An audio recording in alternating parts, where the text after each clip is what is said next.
हैं और साथ ही साथ पेंशन, वेतन, महंगाई भत्ता समेत कई मांगों को लेकर प्रदर्शन करते आ रहे हैं। देश भर में जल निगम के कर्मचारियों और सेवानिवृत्त कर्मचारी भी शामिल यहां पर हुए हैं और जो बताया जा रहा है कि आखिरकार क्यों प्रदर्शन हो रहा है और क्या कुछ ज्यादा जानकारी है, तो पहले चलिए आइए देखते हैं कि प्रदर्शनकारियों का क्या कुछ कहना है। हम लोग की मांगे ये हैं कि हम लोग को 6-6 महीने से पेंशन और वेतन जो है हमारे कर्मचारियों को हम सबको नहीं मिल रहा है। हमारे 1238 कर्मचारियों को दूसरे विभाग में भेजा जा रहा है, 2 कार्डों में किया जा रहा है हमारे विभाग को। हम लोग ये चाहते हैं कि हम लोगों की जो है समस्याओं को अधिकारी प्रशासन सुने, लेकिन कोई हम लोग की सुनने वाला नहीं। इसी बात को लेकर हम लोगों ने आज ये धरना दिया है और अगर हम लोग की मांगे नहीं मानी जाती हैं तो हम लोग अपने कार्यक्रम को रणनीति के हिसाब से आगे तय करेंगे।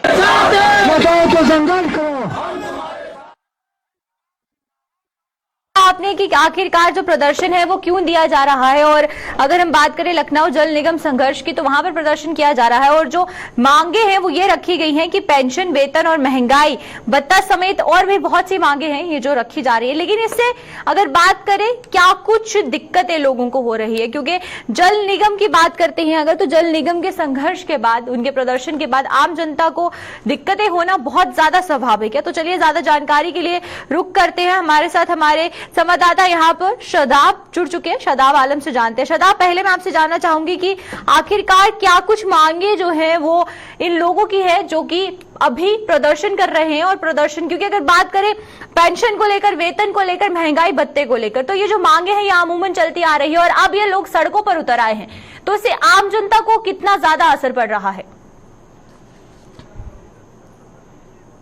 सैकड़ों की तादाद में कर्मचारी एकजुट होकर के नगर निगम मुख्यालय पर प्रदर्शन कर रहे हैं, जहां पर पेंशन, वेतन, महंगाई के भत्ते को लेकर अपनी कई मांगों को लेकर ये प्रदर्शन कर रहे हैं। कई लोग जगह से जो है लोग आए हुए, कर्मचारी आए हुए एकजुट होकर सैकड़ों से भी ज्यादा तादाद में नगर निगम मुख्यालय में पहुंच करके रिबन बांध करके रेड कलर का अपनी मांगों को लेकर प्रदर्शन कर रहे हैं, जहाँ पर भारी पुलिस फोर्स को भी तैनात कर दिया गया है कि सड़कों पे ना पाए, किसी भी तरह कोई रोड पे ना पाए प्रदर्शन करने के लिए, और उनको मुख्यालय के अंदर करके प्रदर्शन किया जा रहा है। लेकिन बात करें कि मुख्यालय के अंदर जो कर्मचारी उनकी मांगे जो है पेंशन और वेतन को लेकर के है, जिसको ना मिलने से वो नाराजगी जता रहे हैं और प्रदर्शन कर रहे हैं। बात करें कि अधिकारियों से वार्ता की तो उनकी जो वार्ता हुई है उसमें उनको केवल आश्वासन ही मिल रहा था, इस वजह से उन्होंने स्वीकार नहीं किया और ये प्रदर्शन जारी रहेगा। वहीं उनका कहना है कि अगर उनकी मांगे नहीं पूरी होती तो ये प्रदर्शन आगे भी जारी रहेगा और लगातार कर्मचारी बढ़ते ही जा रहे हैं वहाँ पे, और इसमें आम जनता पे भी काफी असर देखने को मिलेगा। जी बिल्कुल। पर शादाब, मैं आपसे ये भी जानना चाहूंगी कि अगर बात करें प्रदर्शन की तो ये प्रदर्शन जो है अनिश्चितकालीन तक है, यहाँ फिर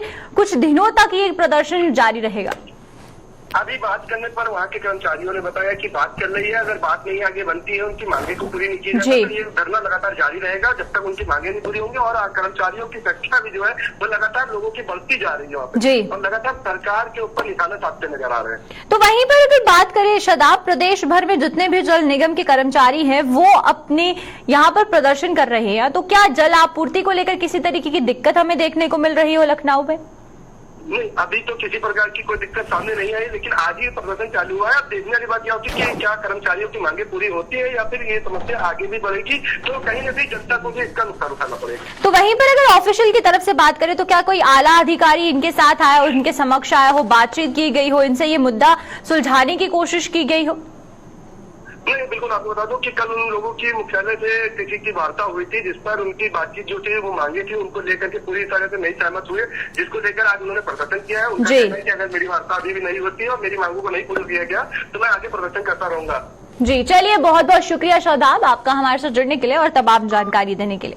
तो ये थे हमारे साथ हमारे संवाददाता शादाब जो कि लखनऊ से जुड़े थे, और जिस तरीके से हमें देखने को मिला कि अब प्रदर्शनकारी जो है वो प्रदर्शन करने पर जुटे हुए, और उनका साफ कहना है कि जब तक उनकी मांगे, चाहे वो पेंशन को लेकर हो, महंगाई भत्ते को लेकर हो, अगर वो पूरी नहीं की जाती है तो वो तब तक अपने घरों को नहीं लौटेंगे। लेकिन इससे क्योंकि जल निगम के जितने भी कर्मचारी है वो सड़कों पर उतर आए हैं, तो जल आपूर्ति को लेकर भी दिक्कतें हो सकती है अगर जल्द इनका प्रदर्शन खत्म नहीं हुआ तो।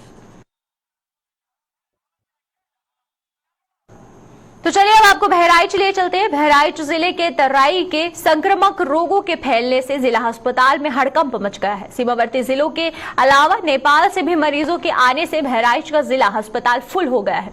अस्पताल में लगातार बढ़ती मरीजों की संख्या का आलम यह है कि डॉक्टरों को इलाज के लिए एक एक बेड के ऊपर दो दो मरीजों को भर्ती कर इलाज करना पड़ रहा है। मरीजों से भरे इस अस्पताल में केवल बहराइच के ही नहीं बल्कि आसपास के जिला श्रावस्ती, बलरामपुर, गोंडा के साथ ही पड़ोसी राष्ट्र नेपाल के मरीज भी इलाज करवाने के लिए जिला अस्पताल में पहुंच रहे हैं। अचानक बढ़ रहे मरीजों की वजह से अस्पताल प्रशासन में अफरा तफरी का माहौल नजर आ रहा है। ओपीडी करीब 400 से 500 की इस समय आ रही है ओपीडी, जिसमें कि भर्ती जो है काफी पेशेंट भर्ती हो रहे हैं। इस समय हमारे पास जो 60 बेड थे, 60 बेड में हमारे पास 60 भरे हुए हैं, 60 पेशेंट भरे हुए हैं इस समय।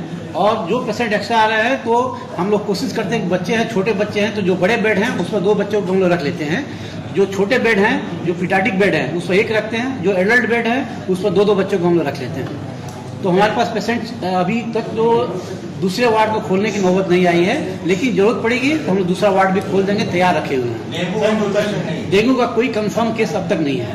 अभी डेंगू का कोई कंफर्म केस हमारे पास नहीं है अब तक टिल डेट। जहाँ तक बच्चों का वार्ड है, हमारे पास कुल मिला के 34 बेड का वार्ड था। 10 बेड की पीआईसीयू थी पहले। 34 बेड में मैंने 10 बेड एक्स्ट्रा डाले हैं और 10 बेड पीआईसीयू भी हमारे पास चल रहा है। उसके बाद जो 30 बेड का हमारे पास आइसोलेशन वार्ड था जिसमें ऑक्सीजन बेड्स भी हैं, उसको भी हम लोग रिजर्व कर दिए हैं पीडियाट्रिक वार्ड के लिए।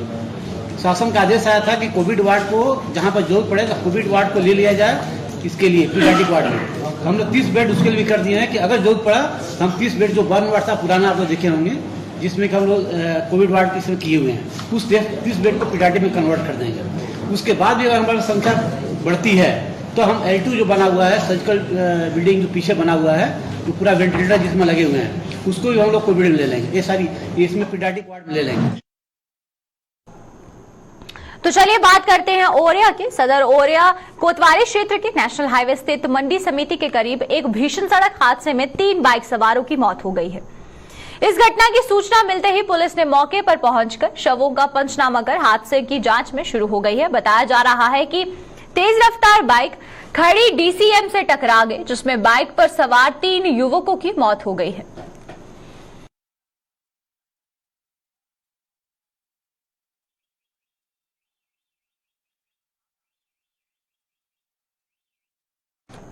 तो चलिए अब चलते हैं रायबरेली की तरफ। रायबरेली की अगर बात करें तो सरकारी कर्मचारियों का यहां पर भांडा फूटता हुआ नजर आ रहा है। आपको बता दें कि सरकारी कर्मचारियों का घूस लेते हुए एक वीडियो वायरल हो रहा है और रायबरेली के पूर्व महिला थाना अध्यक्ष का वीडियो वायरल होता हुआ नजर आ रहा है और थाने के अंदर ही पैसे लेते हुए ये थाना अध्यक्ष नजर आ रही है। मौजूदा दौर में अभी ये मुंशीगंज चौकी को संभाल रही है और जिसका वीडियो खूब तरीके से वायरल हो रहा है। आपको बता दें कि घूस लेते हुए सरकारी कर्मचारियों का वीडियो जो है वो वायरल हो रहा है और उसमें अगर बात करें मुंशीगंज चौकी की तो मुंशीगंज चौकी थाना अध्यक्ष की वीडियो वायरल हो रही है।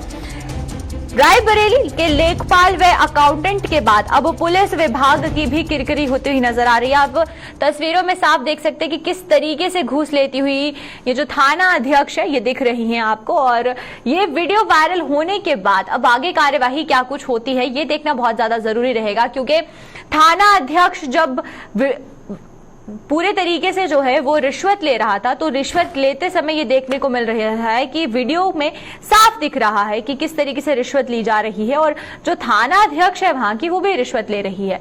और उसी को देखते हुए अगर अब कार्यवाही नहीं होती है तो यहां पर सवालिया निशान सरकार पर उठ जाएगा।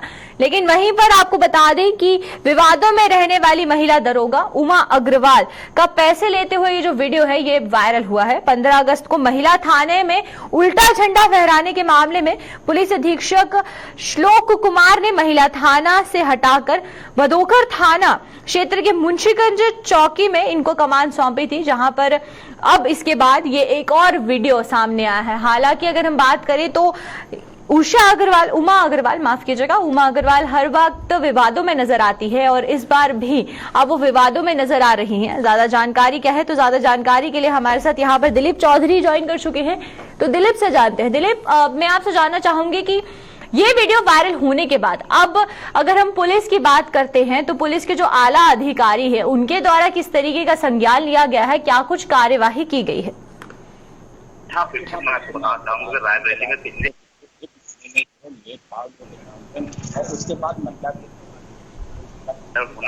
ये साबित करता है कि रायबरेली में किस तरह से झूठ अपने जन्म से है लगातार, लेकिन जिस तरह से महिलाएं किसको का पैसा मांगते हुए वीडियो वायरल हुआ है जी। उसके बाद पुलिस अधीक्षक ने इस पूरे मामले को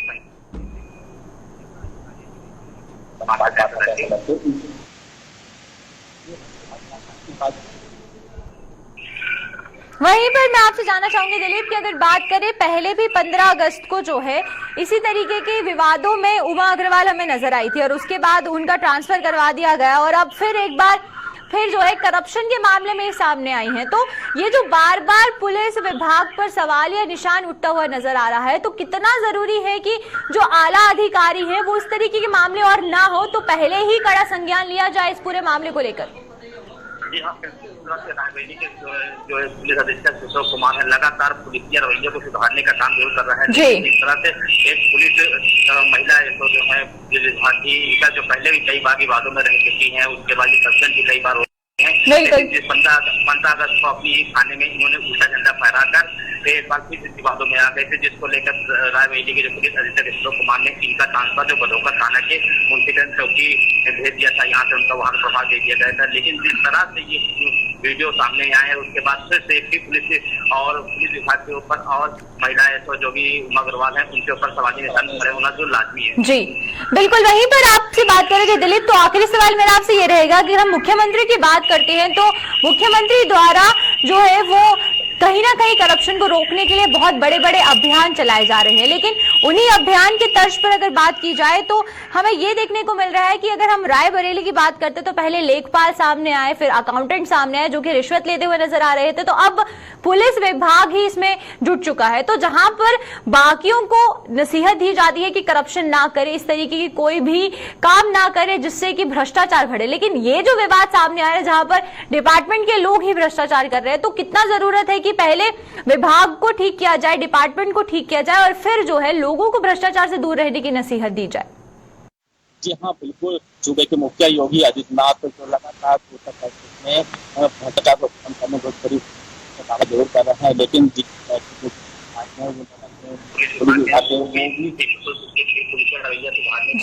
है जिम्मा दे रखे हैं, लेकिन जो भी इस तरह के अधिकारी है वो विभाग को करने में कोई कसर नहीं है।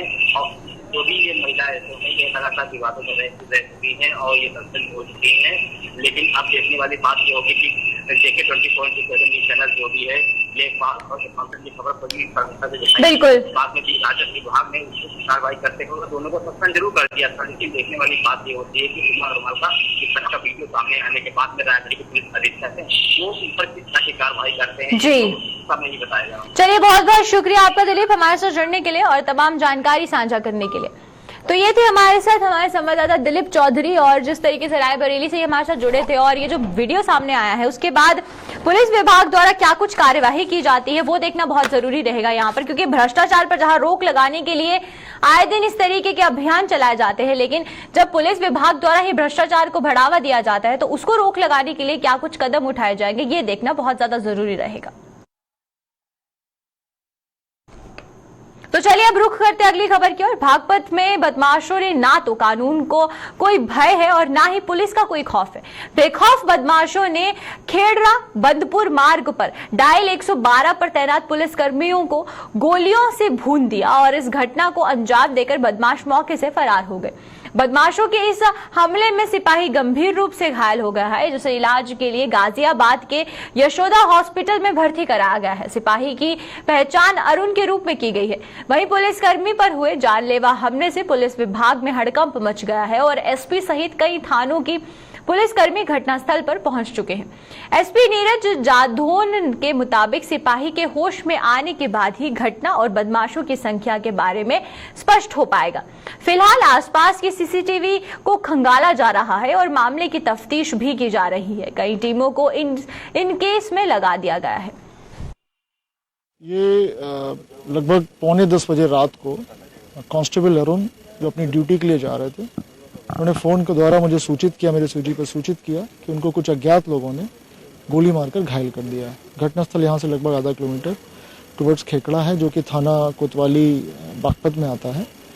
पुलिस तत्काल मौके पर पहुंची, घायल सिपाही को अस्पताल में एडमिट कराया गया, जहां डॉक्टरों का कहना है कि उसकी स्थिति खतरे से बाहर है, उसका इलाज चल रहा है। यहाँ पे कई टीमें लगी हुई हैं, इस घटना का हम शीघ्र खुलासा करेंगे। कोई क्लू मिला है ट्रैक करने के लिए? फिलहाल जो हमारा सिपाही है, जो घायल सिपाही, उसका इलाज चल रहा है। उस पर उसका इलाज हो जाए पूरी तरीके से, जो 24 घंटे डॉक्टर ने उसको ऑब्जर्वेशन में रखने के लिए कहा है, उसके उससे पूछताछ करेंगे और आगे चीजें आगे बढ़ेंगी। तब तक हम लोग जो बेसिक वर्क है सीसीटीवी फुटेज और अदर चीजों का, उस पर हम काम कर रहे हैं। जल्दी इस खुलासा हम इसका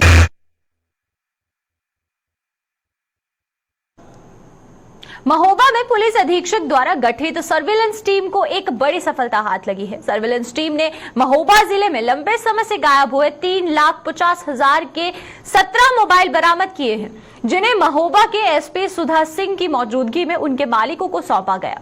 इस अवसर पर मोबाइल पाने वाले लोगों ने पुलिस की सर्विलांस टीम के काम करने की सराहना की और महोबा पुलिस का आभार भी जताया।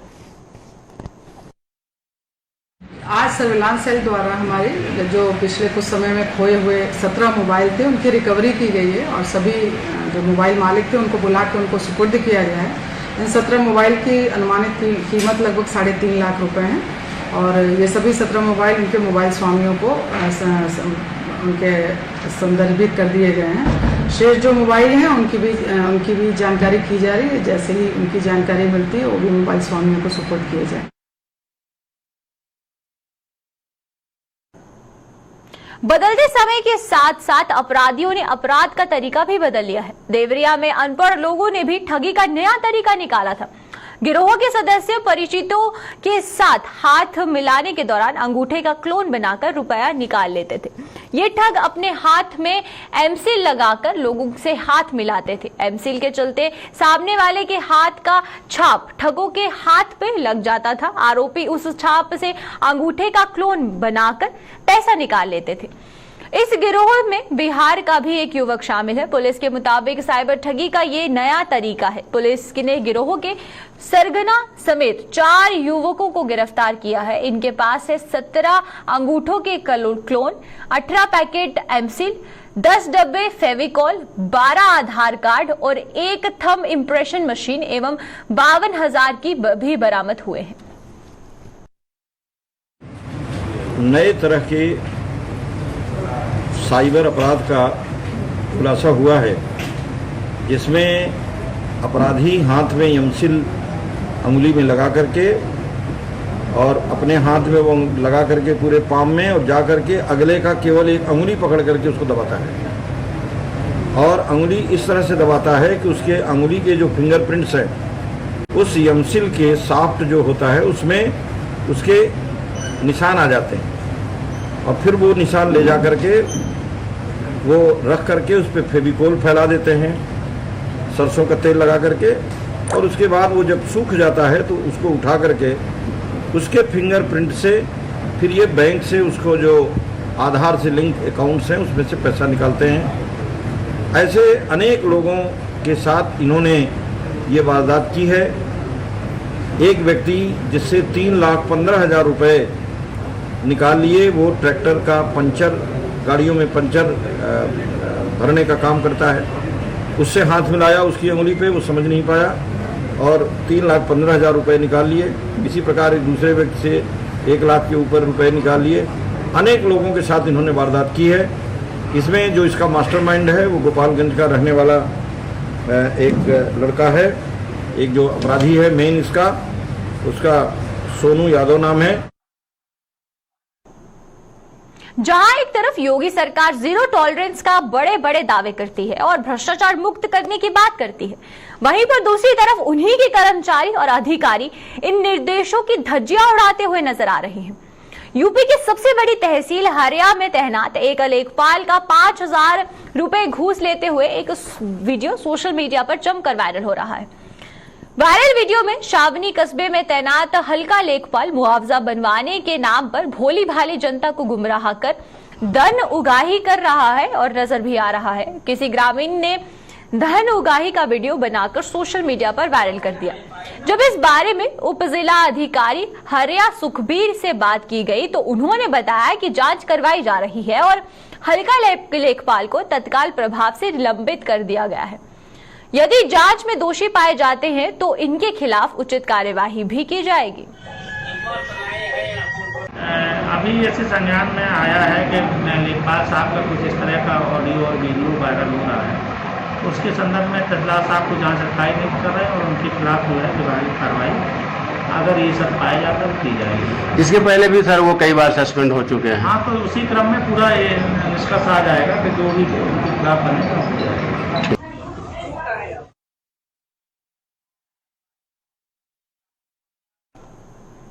बलिया के एक प्राथमिक विद्यालय का वीडियो सोशल मीडिया पर आज कल खूब वायरल हो रहा है, जिसमें कुछ छात्राएं मिड डे मील बनाती हुई नजर आ रही है। इस वीडियो की पड़ताल के बाद पता चलता है कि ये वीडियो उभाव थाना क्षेत्र के अंतर्गत सियर शिक्षा क्षेत्र के कंपोजिट विद्यालय शमसुद्दीनपुर का है और इस मामले पर BSA बलिया ने बताया कि ये मामला उनके संज्ञान में नहीं था, लेकिन अब इस मामले की जांच खंड शिक्षा अधिकारी से करवाई जा रही है और इस मामले में दोषियों के विरुद्ध आवश्यक कार्यवाही की जा रही है। अभी आपके द्वारा मुझे दिखाया गया है, मैं इसको देख रहा हूं। अभी खंड शिक्षा अधिकारी तुरंत इसको मैं प्रमाणित कराता हूं और उसके बाद तुरंत मैं इसमें कार्रवाई करूंगा।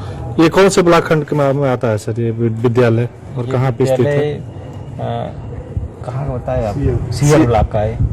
सीयर ब्लॉक का है क्या सर? अगर ये प्रमाणित होता है तो इनके विरुद्ध कार्रवाई किस तरह की होगी सर? मैं इनके खिलाफ जो भी आवश्यक कार्रवाई होगी करूंगा। पहले अभी इसको जस्टिफाई करा लूं खंड शिक्षा अधिकारी कहाँ तक कैसे इस मामले में लोग लिप्त हो गए किस हिसाब से, क्योंकि प्राय देखा जा रहा है कि बच्चे भी अब मनमाना पता नहीं कैसे कैसे पहुंच जा रहे हैं, तो उसको ही मैं दिखवाऊंगा अभी हेडमास्टर की लापरवाही कहाँ तक है और खंड शिक्षा अधिकारी ने इसके लिए क्या दिशा निर्देश दिए हैं। क्योंकि हम लोगों ने यहाँ से जिले स्तर से सभी खंड शिक्षा अधिकारियों को, हेडमास्टरों को और रसोइयों अध्यापकों को सभी को निर्देश दिए गए हैं कि ऐसी घटनाएं इस तरह की कोई भी संज्ञान में ना आए, अन्यथा की स्थिति में जो भी उचित कार्रवाई होगी आपके खिलाफ की जाएगी।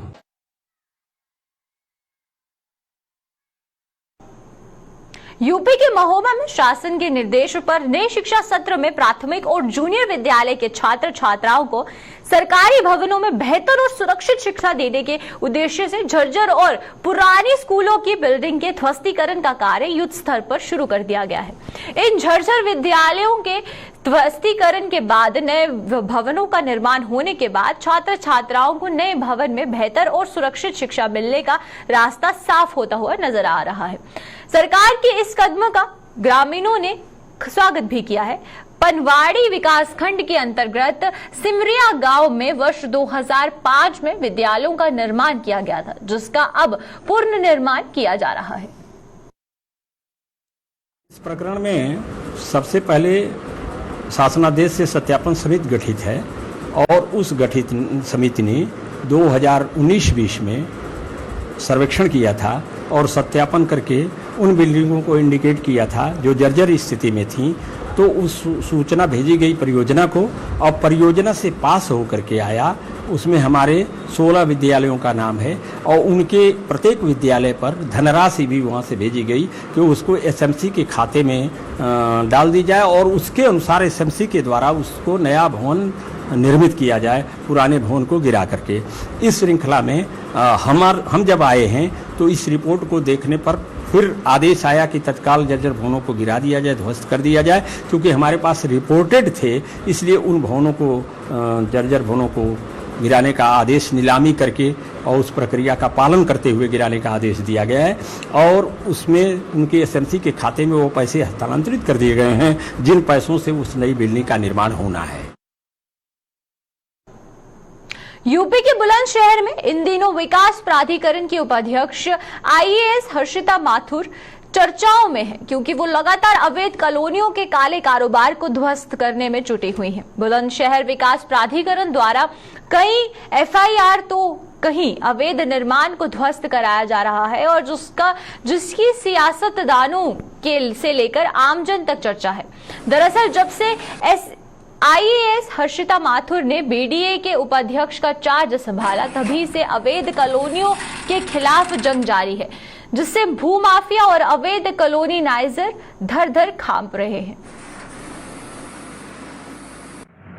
ये जो अभियान चलाया जा रहा है जिसमें कि अनऑथराइज्ड कॉलोनीज के विरुद्ध कार्रवाई की जा रही है, ये अभियान अभी तो निरंतर रूप से चलता रहेगा जब तक भी इस तरह की कॉलोनियों की दिक्कतें आएंगी। तो ये हमारा जो अभियान है ये बहुत सिस्टमैटिक ढंग से चलाया जा रहा है। इसमें जितनी भी जगह चालानी रिपोर्ट कटी हुई है उसमें रूट चार्ट बनाते हुए और उसका रोस्टर लगाते हुए उस तरीके से एक सिस्टमैटिक ढंग से इसको किया जा रहा है। ये निरंतर जारी रखा जाएगा। देखिए, इसमें मेन जो उद्देश्य होता है इसको तोड़ने का वो ये है कि इसके दो संदेश जाने चाहिए। एक ये कि जहाँ भी इलीगल निर्माण हो रहा है उसमें आम जनमानस अपना पैसा ना लगाए, अपनी मेहनत ना लगाए, और दूसरा जो यहाँ इस तरीके के भूमाफिया जो हैं या जो इस तरीके का कार्य कर रहे हैं उनके विरुद्ध डिमोलिशन और जो भी हमारे एक्ट के अंतर्गत कार्रवाई दी गई हैं वो दोनों चीज़ स्थित है।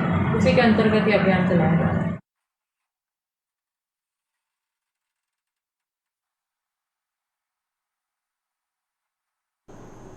विश्व परिषद दरगाह हजरत मखदूम अशरफ जहांगीर सिमनानी को 635वां सालाना उर्स बहुत ही उल्लास के साथ मनाया जा रहा है। इस मौके पर 27 और 28 मुहर्रम को सज्जादुद्दीन मुतवल्ली अस्ताना सैयद महउद्दीन अशरफ और सरपरस्त सज्जादुद्दीन शाह सैयद फखरुद्दीन अशरफ ने मखदूम अशरफ की पवित्र पोशाक को पहनकर श्रद्धालुओं को दर्शन दिए। देश में खुशहाली और तरक्की के साथ ही देश से कोरोना जैसी घातक महामारी से बचाव के लिए दुआ मांगी गई।